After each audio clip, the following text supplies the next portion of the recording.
Assalamu alaikum wa rahmatullahi wa barakatuh. Ukuthula makube kini nonke nezibusiso nomusa ka-Allah ube nani.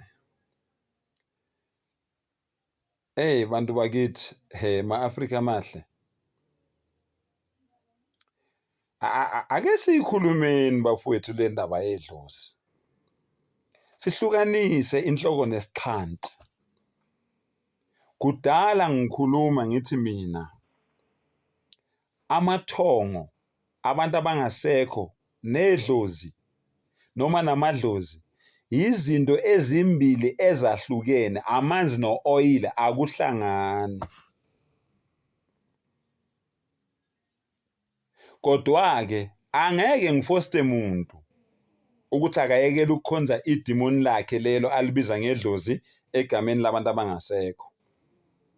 Ngithi akayekele ukulihlabela. Nisibonile isangoma. Nginitshelile ngathi hambani nobona iSoweto podcast. Nazibonela nina isangoma. Sinitshela ukuthi labantu laba abasebenzisa amadlozi ikuphi ukungcola abakwenzayo besebenzisa amadlozi. Akukho okuningi engingakukhuluma. Engingakukhuluma mina ngigcizelele kuko ukuthi bafowethu amathongo asebuthongweni bayilalele umlalela wafuthi balinga ilanga labo lokuvuka bevuka ekwahlulelweni ngokwemisebenzi yabo njengendlela umuntu aphile ngayo emhlabeni. Kodwa-ke idlozi ngisaphinda futhi ingako bethi liyakungena. Ifika lento ikungene ikwenzise yonke lento le wrong wena oyenzayo. Nizongixolela ingane zakwethu. Iqiniso ngizolibeka njengoba linjalo. Ningizonde mangabe niyangizonda, ningizingele mangabe niyangizingela, ningisongele mangabe niyangisongela, ninginyefule, ningithuke njengoba nihlale nenza. Kodwa iqiniso lona ngizokubekela njengoba linjalo. Idlozi angeke lize likusebenzele. Okunokuthi idlozi likusebenzele lizokugcilaza. Angikuphindele futhi. Idlozi ngoba umoya kaSathane, umoya ongcolile, umoya wamadimoni, umoya weyikhova. USathane qobo lwakhe uyidimoni, akayona ingilozi. Ungezwa bethu Sathane is a fallen angel. Yes, he's a fallen from the heavens, but he's not an angel. He's a demon, he's a jinn. Udalwe ngomlilo, uSathane akadalwanga ngokukhanya njengeyingilosi. Yebo yena wayenazi imendlela ephila neyingilozi ezulwini. Uthe mayeseqala enza lemisangano yakhe yokungalaleli umdali mayemtshela ukuthi akenzeni yena wayebona ukuthi wazi kakhulu kunomdali. Wase edicilelwa phansi from ezulwini wadicilelwa phansi wehliselwe emhlabeni eyidimoni engeyona ingelosi. Kuqondeke lokho. Idlozi, amadlozi, imimoya emibi, imimoya yamadimoni ephila emigedeni, ephila eyintabeni, ephila emihumeni, ephila emanzini. Isigodlo sikaSathane singaphansi kwamanzi. Yileyo mimoya leyo ke. Ngisaphinda futhi. Uma ngabe wena usebenzisa idlozi ekhaya, usebenzisa idlozi empilweni yakho, uphilela ukugqilazeka. Awuphili kamnandi. Abantu abakhonza amadlozi bayafana nabantu abathwele. Angikuphindele. Abantu abakhonza amadlozi bayafana nabantu abathwele. Umuntu othwele kunento okumele ayenze ukuze isithwalo sakhe sihlale sijabulile, wrong hayi enhle.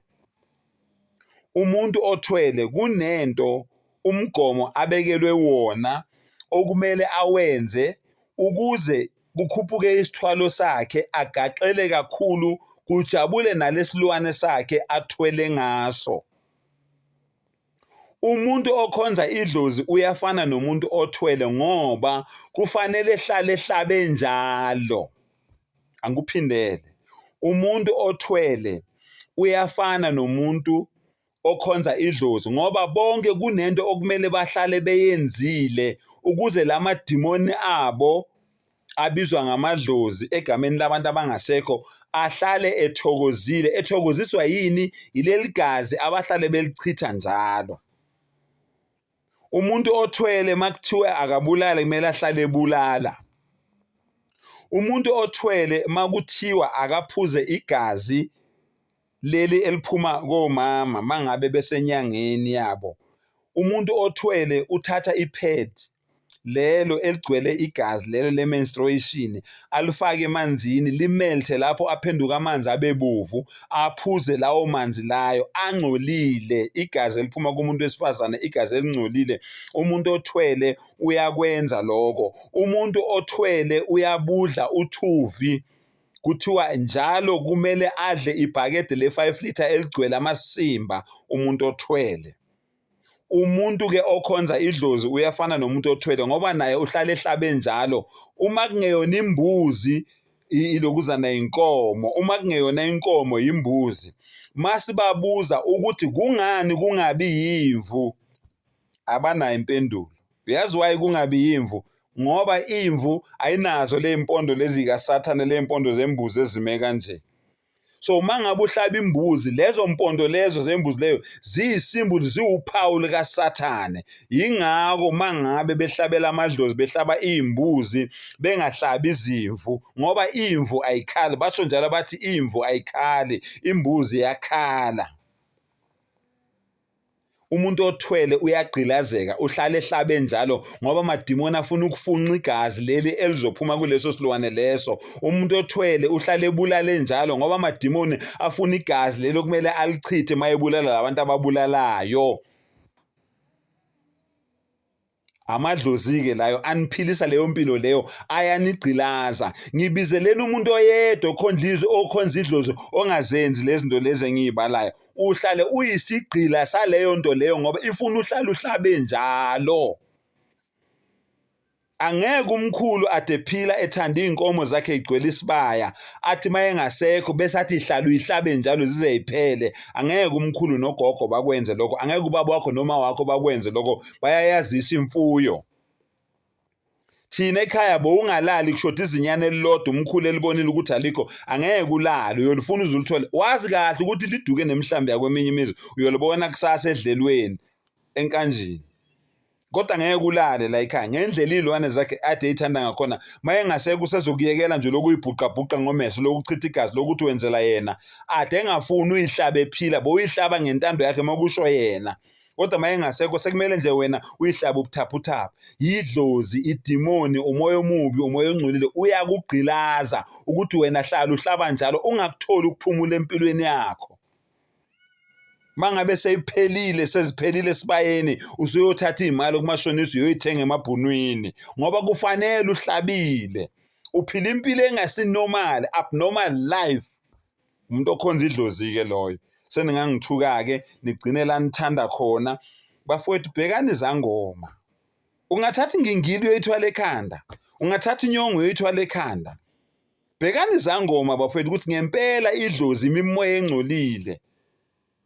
Mabe phothula labantu laba kuthiwa uyanqwamba lo muntu uyaphuma ephehlweni useqedile ugwazwa imbuzi la ohlangothini ayiphuza igazi izwa ingafile bese nithi lo muntu loyo unormal la ekhanda uyaphila.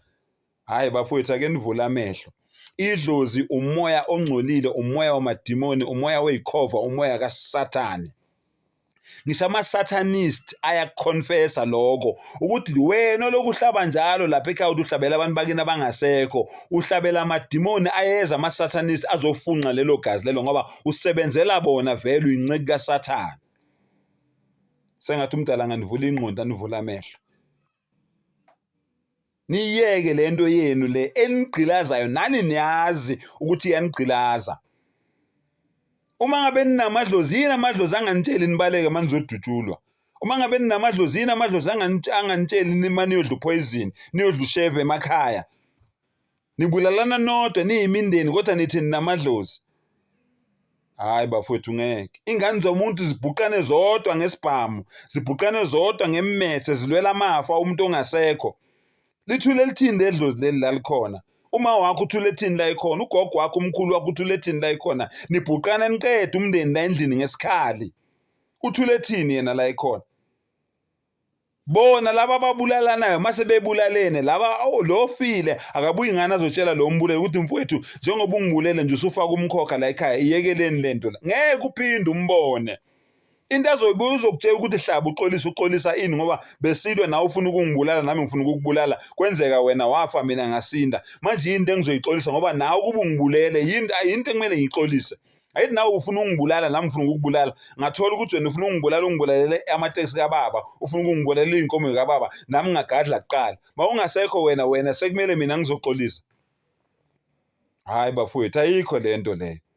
Uthatha umntwana uthi uyephehleni umntwana uyothwasa, bafika lapho umntwana bamphendula umthakathi. Lithini idlozi leli lithathele umntwana lamsa lapha ephehlweni. Uyafika umntwana uphenduka umthakathi uzobhuqa wona umndeni wakhona la ekhaya. Wona laba ababhadalayo ukuthi aye ephehlweni. Vulana amehlo ma-Afrika. Ayikho indaba yedlozi, umsangano. Ngiyaniphindela, indaba yedlozi umsangano ayikho. Ukugqilazeka nje kuphela uphile kabuhlungu until uzongena ethuneni. Sengathi umdala ngandivula ingqondo andivula amehlo. Ngiyabonga.